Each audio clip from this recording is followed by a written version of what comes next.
Kembali lagi bersama saya, Sultan Rofi.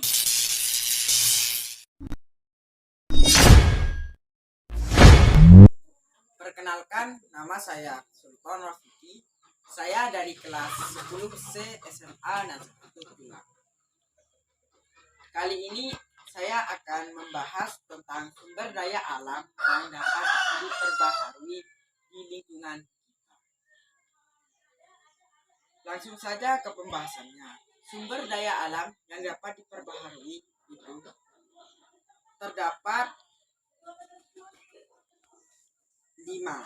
Yang pertama yaitu air, yang kedua tanah, dan yang ketiga udara, yang keempat hewan, dan yang terakhir tumbuhan. Kelima tersebut menjadi contoh sumber daya alam yang dapat diperbaharui karena terus dibudidayakan dengan cara dikembangbiakkan. Terdapat juga manfaat dari sumber daya alam yang dapat diperbaharui. Yang pertama adalah sumber energi dan bahan bakar. Contohnya minyak bumi. Minyak bumi terdapat banyak di kawasan Indonesia ini, sehingga masyarakat Indonesia lebih gampang mencari sumber energi dan bahan bakar, yaitu minyak bumi. Yang kedua tersebut adalah pembangkit listrik. Contohnya minyak bumi dan sinar matahari. Minyak bumi dan sinar matahari biasanya digunakan sebagai energi pembangkit listrik, seperti sinar matahari yang diformulakan dan kincir air, dan salah satunya juga kincir angin. Biasanya menggunakan kincir yang besar, sehingga dia menopang angin dijadikan listrik. Dan untuk yang ketiga, untuk kebutuhan bagi manusia dan hewan. Contohnya hewan dan tumbuhan. Biasanya hewan dan manusia mencari bahan makan, yaitu dari hewan dan tumbuhan. Oleh sebab itu, hewan dan tumbuhan termasuk sumber daya alam yang dapat diperbaharui. Dan yang keempat, untuk menjaga kelestarian dan keseimbangan alam. Jadi, keadaan di Indonesia ini seimbang dan tidak punah. Dan yang terakhir, menyuplai oksigen tumbuhan sebagai cadangan devisa negara. Oleh sebab itu, di negara kita itu mengharuskan kita itu tetap hijau, tidak menebang pohon. Oleh sebab itu, apabila ada hutan yang gundul, masyarakatnya itu melakukan reboisasi, yaitu penghijauan. Oleh sebab itu, kita harus menjaganya. Biasanya sumber daya alam yang dapat diperbaharui itu yang paling banyak yaitu sumber daya hewani.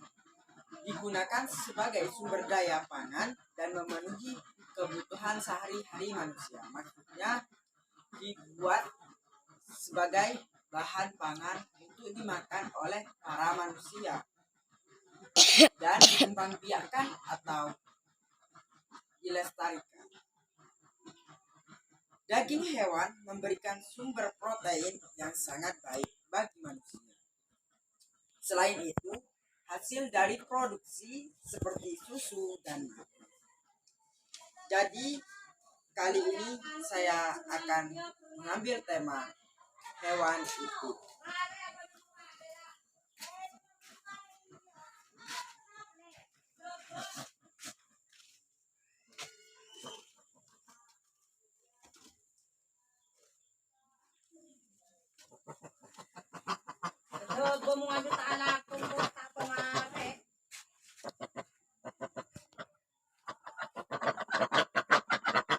Jadi ini itiknya.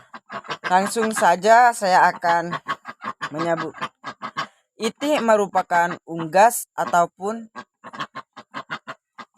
hewan seperti ayam-ayaman, yaitu dinamakan itik karena dia memiliki kesamaan dengan bebek, namun cuman memiliki perbedaan itik tersebut berwarna hitam dan seperti inilah bentuk itik. Langsung saja ke kemanfaatannya hewan itik tersebut.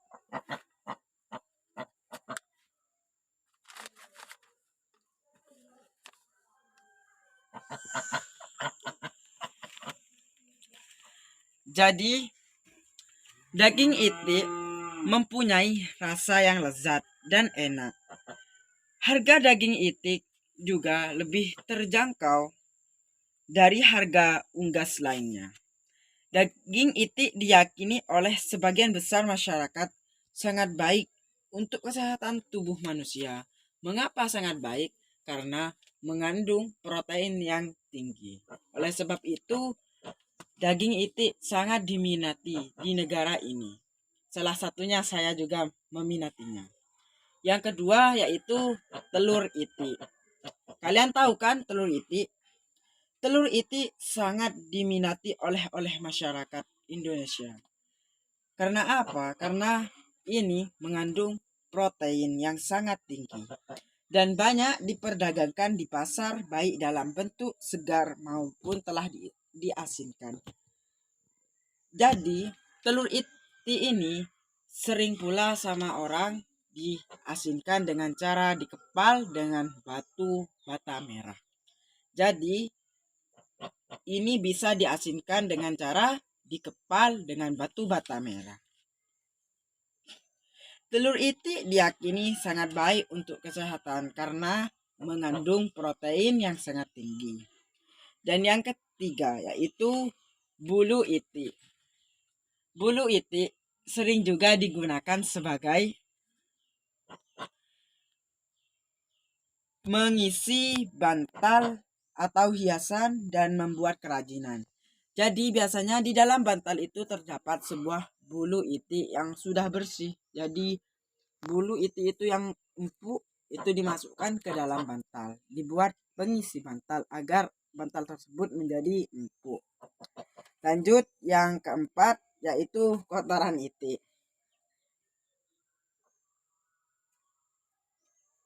Ini merupakan kotoran itik. Jadi selain kotoran itik ini bau, jadi kita harus bersyukur dengan adanya kotoran itik kita dapat membuat pupuk alami. Apabila kita menanam tanaman, agar tanaman tersebut tumbuh dengan sehat, mari kita kasih dengan pupuk alami, yaitu salah satunya pupuk alami yaitu kotoran itik. Oleh sebab itu kita harus bersyukur dengan adanya hewan itik tersebut.